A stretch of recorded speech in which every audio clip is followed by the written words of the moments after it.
नमस्कार दोस्तों, स्वागत है आप सभी का आपके अपने YouTube प्लेटफॉर्म राजस्थान क्लासेस पर। तो आइए दोस्तों, आज हम बात करेंगे भारत की नवीनतम वन रिपोर्ट के बारे में, जो कि 2021 की है और ये कब जारी हुए थे इसके आंकड़े, और इसके आंकड़े क्या है, किस राज्य में सर्वाधिक वन है, किस राज्य में कम वन है, आखिर वनावरण क्या है, वृक्षावरण क्या है। ये सारी चीज़ें दोस्तों वनों से संबंधित जो भी महत्वपूर्ण तथ्य है, जो भी अधिनियम है, वो हम आज क्लियर करेंगे इस क्लास में। तो आपसे एक गुजारिश है कि आप इस क्लास के एंड तक जुड़े रहेंगे और आप देख पाएंगे एग्जाम में भी कि यहाँ से कितने क्वेश्चन पुटअप हुए हैं। जहाँ तक मेरी कोशिश रही है, इसमें सब कुछ जो कि एड ऑन कर दिया है, ठीक है। तो ज़रूर से ज़रूर आप लोग इस क्लास के एंड तक जुड़े रहेंगे, वनपाल वन रक्षक स्पेशली। और अगर आप सेट की तैयारी कर रहे हैं तो हमारे साथ जुड़े रहिएगा। तो डेली दोस्तों ये क्लास होती है अपनी मॉर्निंग इवनिंग में।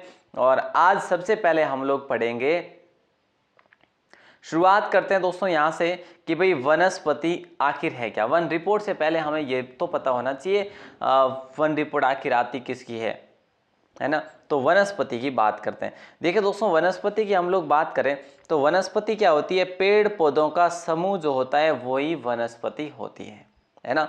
जो पेड़ पौधों का समूह होता है उसे हम क्या कहते हैं? वनस्पति कहते हैं, ठीक है। और आगे आता है वनावरण। वनावरण क्या होता है? हम पढ़ते हैं ना कि यहाँ का वनावरण इतना है तो वृक्षावरण इतना है। तो घनी वनस्पति जो होती है उसको वनावरण कहते हैं, घनी वनस्पति, ठीक है। घनी वनस्पति जो होती है उसे वनावरण कहते हैं। जैसे कि जंगल हो गया, ओरण हो गई, है ना। मतलब कंटिन्यू जो कि पास पास में पेड़ पौधे हो, वो वनावरण की गिनती में या फिर गणित में आते हैं। वृक्षावरण की बात करें, जो घने नहीं हो, कुछ दूरी में उगे हुए हो वृक्ष, मतलब कि एक जैसे कि यहाँ पर एक आगे जाके 500 मीटर दूर पर है, या फिर 200 मीटर पर है, या फिर आगे 1-2 किलोमीटर पर है, तो वो घने नहीं है। घने जंगल वो है जो जंगल, घने वनस्पति वो है जो जंगल है या ओरण में होती है, तो वो वनावरण की श्रेणी में। और वृक्षावरण ये है जहाँ पर कोई ज़्यादा घने वन नहीं होते। दोस्तों, वृक्षों को लेकर पंडित जवाहरलाल नेहरू जो प्रधानमंत्री रहे थे हमारे, उन्होंने स्टेटमेंट दिया था, कहा था उन्होंने कि उगता हुआ वृक्ष क्या है? प्रगतिशील राष्ट्र का प्रतीक है। तो आप मान सकते हैं कि वृक्षों का कितना महत्व है हमारे जीवन में, ठीक है। तो सबसे पहले हम लोग महत्वपूर्ण तथ्य तो पढ़ेंगे ही, वैसे उसके लिए मैंने आपके लिए बहुत सारी स्लाइड बनाई है महत्वपूर्ण तथ्य की, लेकिन हम सबसे पहले बात करेंगे वन रिपोर्ट की। दोस्तों, वन रिपोर्ट जो है ना, ये मैं आपको ऑलरेडी राजस्थान की करवा चुका हूँ। राजस्थान की हम लोगों की वन रिपोर्ट हो चुकी है, ठीक है। आज हम बात करेंगे भारत के संदर्भ में, ठीक है। तो आंकड़े जो है ये कब जारी हो गए थे? 13 जनवरी 2022 को जारी हुए थे। हालांकि रिपोर्ट कब की है? रिपोर्ट तो 2021 की है, और लेकिन आंकड़े कब जारी हो? 13 जनवरी 2022 को आंकड़े जारी हुए। किसने किए? पर्यावरण एवं जलवायु परिवहन मंत्री भूपेंद्र यादव ने जारी किए। अगर हम लोग देखें कि भाई यहाँ पर ये वन रिपोर्ट जो है ना, ये कौन सी वन रिपोर्ट है, अगर ऐसा क्वेश्चन कर लिया जाए तो आप लोग क्या करेंगे? 17वीं वन रिपोर्ट है ये, ठीक है। ये 17वीं वन रिपोर्ट है। तो दोस्तों, वनों की दृष्टि से भारत का विश्व में 10वां स्थान है। याद रखना, आपसे क्वेश्चन ये भी करा जा सकता है कि भारत का विश्व में वनों की दृष्टि से कौन सा स्थान है, तो याद रखना 10वां स्थान है, ठीक है। और वन वृद्धि की दृष्टि से विश्व में भारत का जो है 8वां स्थान है। वन वृद्धि हर प्रति 2 वर्ष में जो है अपने यहाँ पे होती है वनों की जो है गिनती या फिर गणना, है ना। तो बिल्कुल जो है हम कह सकते हैं कि वन वृद्धि की दृष्टि से विश्व में भारत का 8वां स्थान है, और भारत का वनों की दृष्टि से भारत का विश्व में 10वां स्थान है, और वृद्धि में 8वां स्थान है, ठीक है। अब हम बात करते हैं कि भी भारत के कुल भौगोलिक क्षेत्रफल के 24.62% भाग पर वन है।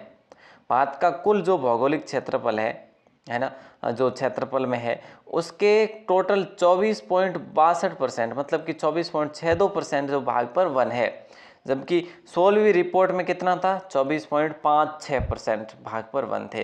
तो कुल जैसे कि यहाँ पर ये हो गया 24.56। तो पिछली बार कम था या इस बार है कम? तो पिछली बार थे ये वन, है ना। इस बार तो ये है, मतलब 62 और 56 है, इतना ही फर्क है। तो 62 और 56 में कितना अंतर आ गया? ये अंतर आ जाता है 4 और 2 6 का। तो 0.6 की वृद्धि हुई है दोस्तों। ये तो आप सभी जान चुके हैं कि वृद्धि का क्या मसला है। तो ऐसे होती है वृद्धि, प्रतिशत में वृद्धि ऐसे हो गई। ठीक है, अब हम बात करते हैं कुल वृक्ष और वृक्षादित क्षेत्र जो है वो कितना है। तो वो है 8,09,537 वर्ग किलोमीटर।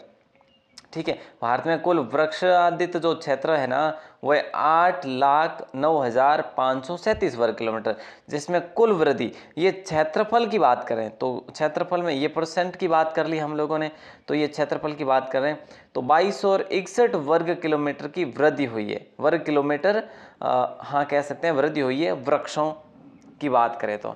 ठीक है, तो यहाँ पर है जो ये हुआ आपका। और अगला जो आता है टॉपिक ये आता है कि भाई कुल वन, जैसे कि हमने बात करी ना कि कुल वन जो है 24.62% है कुल क्षेत्रफल के।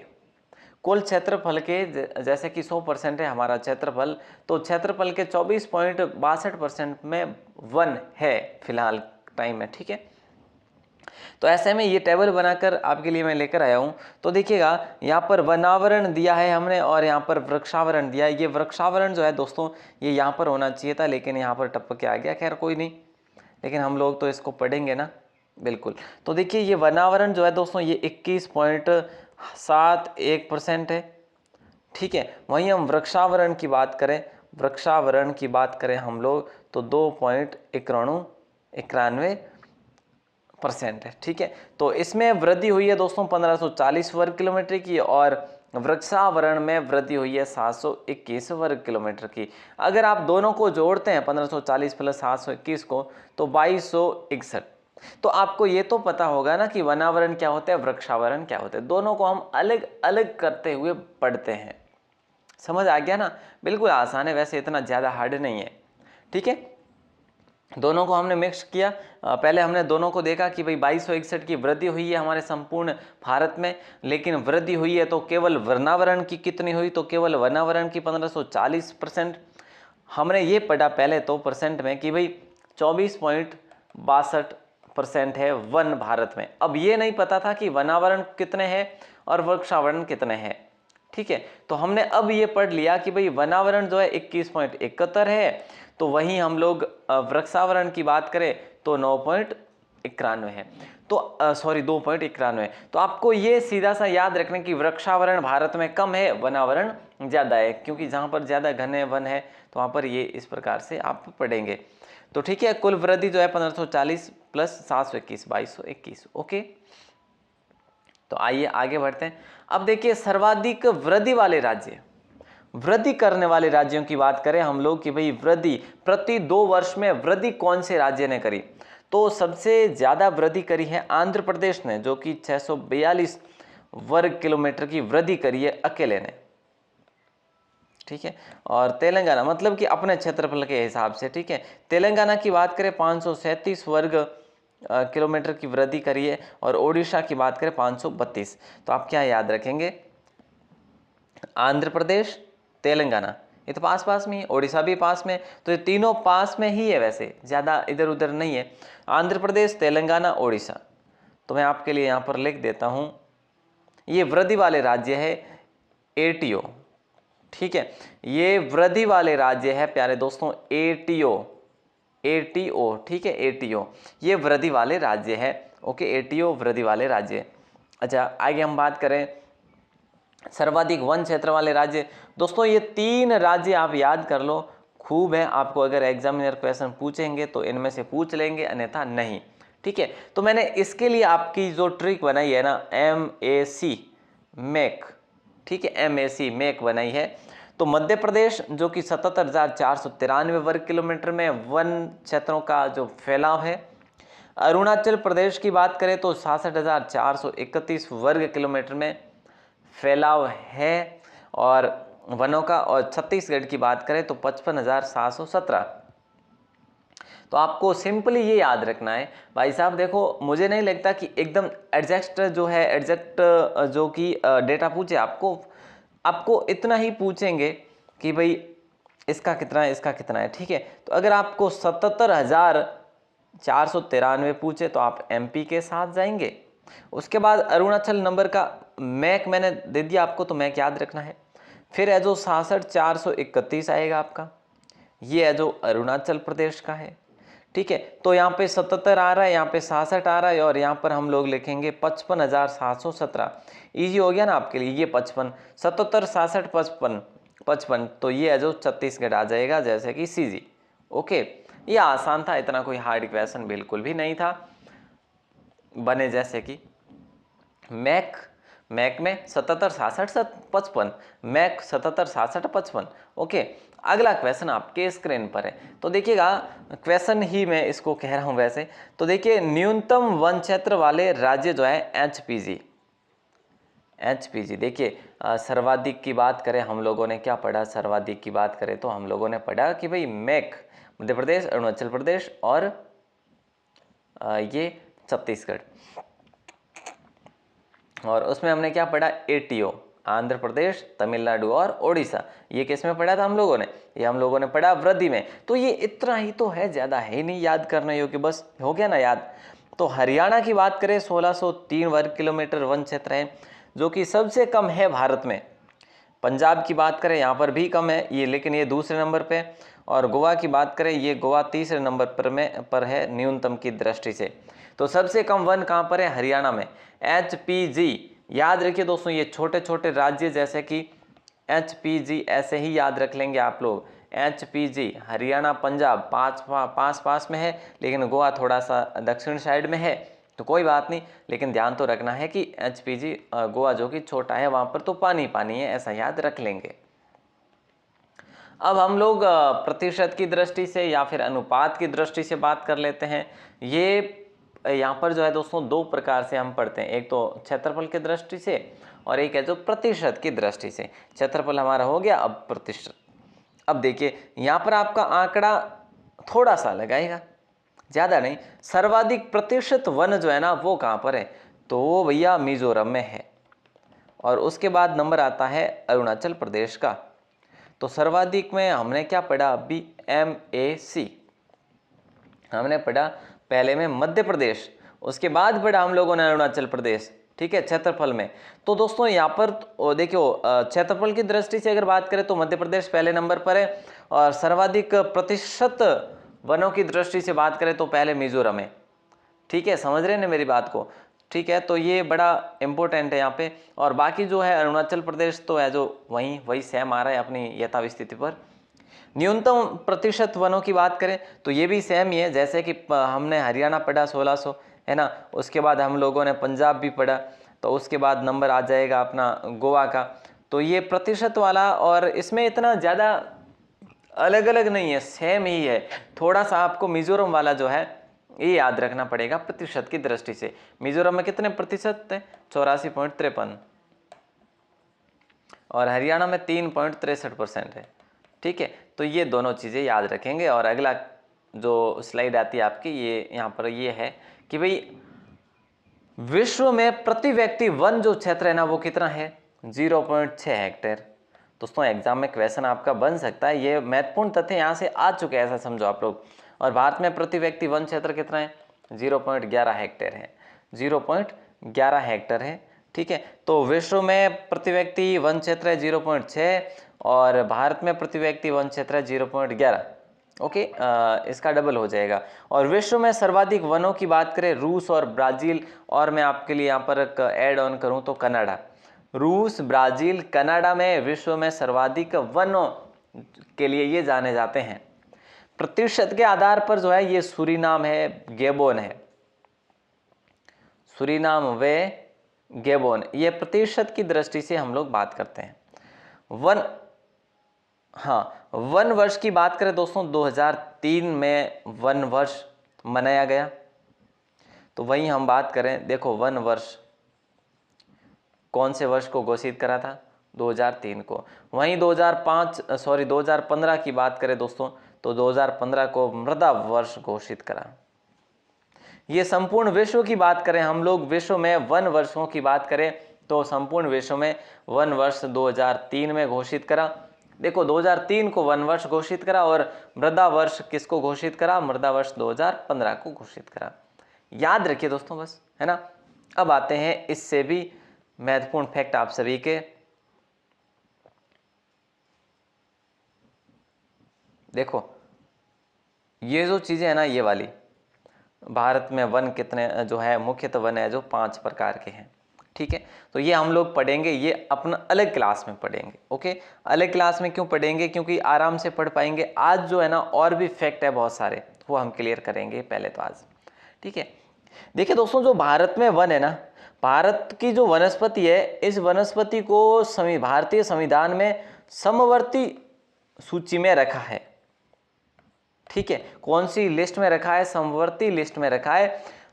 समवर्ती का मतलब केंद्र सरकार का भी आधिपत्य रहेगा और राज्य सरकार का भी रहेगा, कुल मिला के हस्तक्षेप दोनों के रहेंगे, राज्य सरकार और केंद्र सरकार, ठीक है। तो ये किस में है, समवर्ती सूची में है, और भारत की वनस्पति की बात कर रहे हैं। क्लियर है दोस्तों, ऐसा क्वेश्चन एग्जाम में पूछा जाए तो आप गलत नहीं करेंगे।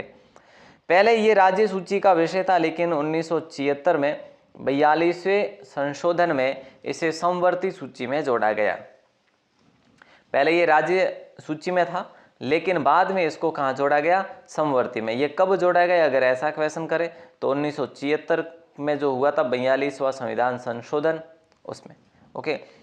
अब बात आती है भारत में सर्वप्रथम वन योजना जो है दोस्तों, ये कब लाई गई थी, 1855 में, अंग्रेजों के समय लाई गई थी, जिस समय जो है लॉर्ड डलहौजी यहाँ का गवर्नर था, ठीक है। तो दोस्तों 1855 में पहली बार वन योजना आई थी भारत में डलहौजी के समय। और भारत में सर्वप्रथम वन कानून कब लाया गया, तो जस्ट 10 वर्ष बाद में वन कानून भी लेकर आया गया, ठीक है, लाया गया। तो भारत में सर्वप्रथम वन कानून 1865 में, तो वन योजना 1855 में। तो भारत में 1855 में शुरुआत हो गई थी वनों के लिहाज से अगर देखें तो। अब बात आती है भारत में प्रथम वन नीति। देखिए, वन योजना की बात करें हम लोग, तो वन योजना हमने क्या पढ़ा कि भाई वन योजना जो है आपका 1855 है, ठीक है। और वन कानून की हम लोग बात करें, वन कानून कब लाए गए, तो 10 वर्ष बाद में ही लाया गया, ठीक है। तो यहाँ पे भारत में सर्वप्रथम वन अधिनियम कब लाया गया, 1927 में लाया गया। स्वतंत्र भारत में प्रथम वन अधिनियम कब लाया गया, 1980 में लाया गया। और स्वतंत्र भारत की प्रथम वन नीति की बात करें तो 1952 में आई स्वतंत्र भारत की पहली वन नीति। हालांकि भारत में पहली वन नीति कब आ गई थी, 1894 में ही आ गई थी अंग्रेजों के समय, लेकिन स्वतंत्र भारत की जब आपसे बात करें, स्वतंत्र भारत की वन नीति, तो आप क्या करेंगे, 1952 करेंगे। समझ रहे मेरी बात को, बड़ा आसान है। और कुल भौगोलिक क्षेत्र का 33.33 भाग पर वनों का लक्ष्य रखा था, परसेंटेज भाग पर, जबकि पहाड़ी भागों पर उस समय 66.67 भाग पर वनों का लक्ष्य रखा था, परसेंटेज भाग पर, ठीक है। तो आप समझ पा रहे होंगे। देखिए, पहली जो वन नीति थी वो 1952 में, ये हम बात करें स्वतंत्र भारत की, लेकिन भारत जिसके अधीन था उस समय की बात करें तो 1894। तो इस समय जो लक्ष्य रखा गया था 33% का लक्ष्य रखा गया था कि भाई वन इतने अपने भौगोलिक भाग पर होने चाहिए, और जबकि पहाड़ी क्षेत्रों की बात करें तो वहाँ पर 66.67 भाग पर वनों का लक्ष्य रखा था। इतना क्यों रखा, क्योंकि पता है कि यहाँ पर वन जो है अधिक विकसित होते हैं, इसीलिए रखा था। अब हम लोग पढ़ते हैं कि भाई भारत में संशोधित वन नीति कब आई, 1988 में आई। हमने क्या पढ़ा, पहली वन नीति कब आती है, 1952 में, और उसको संशोधित करा गया दोस्तों, संशोधित करा गया। और ये संशोधित करा तो ये कब किया गया, 1988 में। इसमें थोड़ा सा बदलाव करा गया दोस्तों, थोड़ा सा कुछ बदलाव किया, लेकिन जहाँ तक मुझे लगा कि ये इंपॉर्टेंट नहीं है, संशोधित है, इसलिए मैंने ऐड ऑन नहीं किया, ठीक है। तो आप इतना ही याद रखेंगे, 1988 में संशोधित हुई थी। केंद्रीय वन अनुसंधान केंद्र कहाँ पर है दोस्तों, केंद्रीय वन अनुसंधान केंद्र या भारतीय वन सर्वेक्षण कहाँ पर है दोस्तों, ध्यान दीजिएगा। भारतीय वन सर्वेक्षण एग्जाम में क्वेश्चन करे या फिर केंद्रीय वन अनुसंधान केंद्र का क्वेश्चन करे तो देहरादून करेंगे। देहरादून हमारे उत्तराखंड में है। इसकी स्थापना 1981 में हो जाती है। प्रत्येक 2 वर्ष में रिपोर्ट जारी करता है ये वाला संस्थान, ओके। चलिए, एफएसआई के कितने कार्यालय है दोस्तों, एफएसआई मतलब कि यही जैसे कि भारतीय वन सर्वेक्षण को या फिर केंद्रीय वन अनुसंधान केंद्र को, इसके कुल कितने क्षेत्रीय कार्यालय हैं दोस्तों? तो इनके 4 क्षेत्रीय कार्यालय हैं। एक तो कोलकाता में है, एक बेंगलोर में है, एक शिमला में है, एक नागपुर में है। कोलकाता, बेंगलोर, शिमला, नागपुर। शिमला कहाँ पर है? एचपी में है। तो नागपुर कहाँ पर है? महाराष्ट्र में है। बेंगलोर कहाँ पर है? कर्नाटक में। कोलकाता पश्चिम बंगाल में है। ठीक है, अब हम देखते हैं कि भारत की पहली वन रिपोर्ट जो है ना वो कब आई थी। दोस्तों ये पता होना चाहिए, हमने तो पढ़ा अभी कि भाई भारत की 17वीं रिपोर्ट आ चुकी है आज तक, लेकिन याद रखना पहली वन रिपोर्ट की हम लोग बात करें तो भारत की पहली वन रिपोर्ट 1987 में आ गई थी। और उस समय जो है कुल वन क्षेत्र भारत के भौगोलिक क्षेत्र का कितना था दोस्तों? तो 19.52 था। ठीक है, कितना था? 19.52% भाग पर था। तो याद रखिएगा दोस्तों, बहुत इंपॉर्टेंट क्वेश्चन है। आपको तो क्या याद रखना है? 1987 है ना, तो इसको डिवाइड कर दो। 1987 है ना, तो इसमें पॉइंट लगा दो बीच में। ठीक है, बस ऐसा याद रख लो 19.52। यहाँ पे 19.87 आ रहा है लेकिन 19.52 याद रखेंगे। ठीक है, प्रथम वन नीति। अब हम लोग देखते हैं कि भारतीय वानिकी के पितामह जो है ये किनको कहा जाता है। तो दोस्तों भारतीय वानिकी के पितामह डे ट्रिप बेंड्रिस को कहते हैं। तो ये क्वेश्चन भी एग्जाम में आपको देखने को मिल सकता है कि किसको जो है या फिर डे ट्रिप बेंड्रिस को क्या कहते हैं? तो भारतीय वानिकी के पितामह, या फिर भारतीय वानिकी के पितामह किन्हें कहते हैं? तो बेंड्रिस को कहते हैं। केंद्रीय कृषि एवं वानिकी संस्थान ये कहाँ पर है? केंद्रीय कृषि एवं वानिकी संस्थान ये झांसी में है। और केंद्रीय वनस्पति अनुसंधान केंद्र की बात करें तो ये लखनऊ में 1980 में इसकी स्थापना करी गई। ठीक है, तो यहाँ पर एक बार फिर से देख लीजिएगा, केंद्रीय कृषि एवं वानिकी संस्थान झांसी यूपी में है, तो वहीं केंद्रीय वनस्पति अनुसंधान केंद्र जो है वो लखनऊ यूपी में है। कृषि वाला झांसी, आप याद रखेंगे कृषि वाली कहाँ पर है? झांसी है। और केंद्रीय वनस्पति अनुसंधान ये लखनऊ में है। ठीक है, तो केंद्रीय शुष्क अनुसंधान केंद्र यानी कि काजरी ये कहाँ पर है? ये जोधपुर में 1959 में इसकी स्थापना करी जाती है। ठीक है,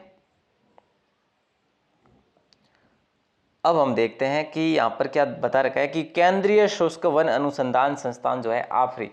दोस्तों सिर्फ आपको आफरी काजरी इतना ही याद नहीं रखना है, आपको इसकी फुल फॉर्म भी याद रखनी है, इसकी स्थापना कब होती है ये भी आपको याद रखना है। ये कहाँ पर है? जोधपुर में। तो इसकी स्थापना तो कब होती है आफरी की? 1985 में। तो काजरी की 1959 में। ठीक है, 1959 में। देखिए वन महोत्सव, वन महोत्सव का कार्यक्रम की बात करें तो 1 से लेकर 7 जुलाई तक मनाया जाता है। वन महोत्सव ये प्रति वर्ष मनाया जाता है और प्रत्येक राज्य वनों की दृष्टि से या पर्यावरण पर मुख्य रूप से अच्छे कदम उठाते हैं, इसके विकास करने के, उसको संवर्धन करने के प्रयत्न करती है हर सरकार। ठीक है, तो ये किसके प्रयासों से हुआ?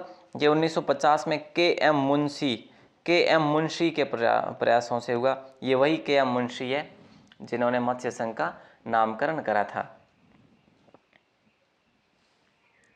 अगला क्वेश्चन या फिर आप कह सकते हैं पॉइंट जो है ये है कि पहली वैज्ञानिक पद्धति पर आधारित रिपोर्ट कौन सी है दोस्तों? 16वीं रिपोर्ट है, वो 2019 में बन गई थी। ठीक है, तो पहली वैज्ञानिक आधार पर मतलब कि ये सैटेलाइट के हिसाब से वनों की अभी गणना करी जा रही है। अब जो गणना करी जा रही है वो किससे करी जा रही है? सैटेलाइट से करी जा रही है। तो ये भी आप लोग याद रखेंगे। ठीक है, और भारत की दूसरी वैज्ञानिक पद्धति पर जो आधारित जो गणना है ये गणना 17वीं। ठीक है, तो 17वीं 2021 में। तो दोस्तों इससे पहले 16वीं भी हो चुकी है सैटेलाइट से, तो ऐसा नहीं कि आप इसी को करके आ जाओ और पिछली को गलत कर लो, ऐसा नहीं। तो यही करना है आपको, और दूसरी पूछे तो अभी 2021 वाली कर लियो। ठीक है, अब मैंने आपसे ये कहा था कि भाई ये जो वन है ना ये हम लोग पढ़ेंगे विस्तार से बिल्कुल, तो इसकी अलग से क्लास में हम लोग पढ़ेंगे। ठीक है, शॉर्टकट क्लास ही रखेंगे, वैसे इतनी ज़्यादा नहीं रहेगी, और भी ऐड ऑन करना है कुछ और चीज़ें जो है वनों के जो प्रकार है भारत में वो हम लोग अलग से पढ़ेंगे। तो मैं ब्रीफ रिवीजन नहीं करूंगा अभी, क्योंकि आप लोगों ने नोट्स बना लिए होंगे। अगर नहीं बनाए हैं तो बनाने में आपका फ़ायदा है। बाकी ऐसा है कि मैंने जो मेहनत करी है, पूरा 1 दिन लगा है इसको बनाने में, पूरा 1 दिन लगा होगा कहीं ना कहीं। ठीक है, तो फिर है जो मतलब ज़रूरी नहीं कि एक ही तथ्य से ये चीज़ें उठाइए, नहीं, सॉरी एक ही कंटेंट से थोड़ी उठाई है, या फिर एक ही बुक से या फिर नोट से थोड़े ही लिए हुए, 2-3 नोट से ये आपका कंटेंट लाया गया है। तो दोस्तों वैसे कि जैसे जो भी मैं आपको बता चुका हूँ कि राजस्थान क्लासेज आपकी वेबसाइट है। आप गूगल पर जाकर लिखते हैं राजस्थान क्लासेज, तो आपको PDF फॉर्मेट में जो आपके वनपाल वन रक्षक के लिए मोस्ट इम्पोर्टेंट है वो आपको मिल जाएगा, जो भी मैटर आप चाहते हैं। लेकिन याद रखना, अगर टेस्ट सीरीज़ आप देना चाहते हैं, आप लोग टेस्ट सीरीज, तो उसके लिए आपको क्या करना पड़ेगा, उसके लिए आपको टेस्ट सीरीज़ के लिए राजस्थान क्लासेज का ऐप डाउनलोड करना पड़ेगा। आप गूगल प्ले स्टोर पर जाकर लिखते हैं Rajasthan classes app, Rajasthan classes लिखते हैं सिर्फ, तो आपको मिल जाएगी। और वहाँ पर 149 में आपको टेस्ट सीरीज़ मिल रही है अभी। बाकी आप कहीं पर भी जाकर देख लो, 250 से कम आपको कोई टेस्ट सीरीज़ नहीं मिलेगी, लेकिन यहाँ पर मिल रही है। कहीं पर 250 भी मैं कम बता रहा हूँ, कहीं कहीं पर 500-1000 रुपये टेस्ट सीरीज़ के इतने हैं। तो आप लोग 149 में टेस्ट सीरीज़ ले सकते हैं। 11 से लेकर 15 टेस्ट सीरीज़ हम पढ़ेंगे वहाँ पर, और जो भी महत्वपूर्ण नोट्स वगैरह है वो वहाँ पर अपलोड किए जा रहे हैं। तो आप सभी का दिल से बहुत बहुत शुक्रिया, बहुत बहुत धन्यवाद।